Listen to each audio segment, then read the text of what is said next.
Service Commission has been prohibited from making any recommendations to the President on the persons to be appointed as Chief Justice, Deputy Chief Justice and the Judge of the Supreme Court. High Court Judge George Odunga also ordered the Commission to consider the names of the applicants who were rejected.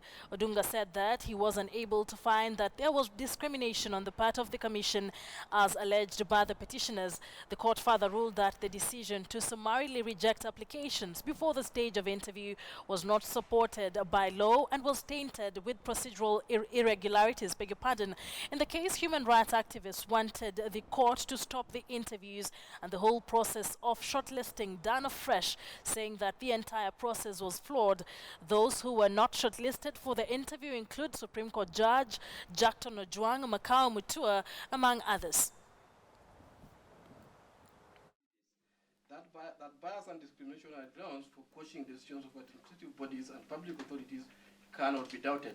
And I will refer to Black's Law Dictionary, as well as Wikipedia, the Free Encyclopedia, as well as Nyarangi and three others versus the Attorney General, all which deal with the issue of what amounts to discrimination.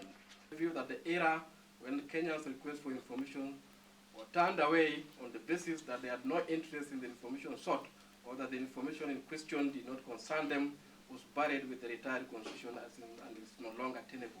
Once the information is proved to be in possession of the respondent, it's my view that the burden shifts to the respondent to show why the said information ought not to be disclosed to the applicant. In other words, the Judicial Service Commission is hereby compelled to reconsider the names of the applicants which were rejected afresh in accordance with the terms of this judgment and communicate the decision, particularly where adverse to the parties affected, and thereafter proceed in accordance with the law. 3. Pending its reconsideration pursuant to 2 above, the Judicial Service Commission is hereby prohibited from making recommendations to the President on the persons to be appointed as the Chief Justice, the Deputy Chief Justice, and the Judge of the Supreme Court of the Republic of Kenya.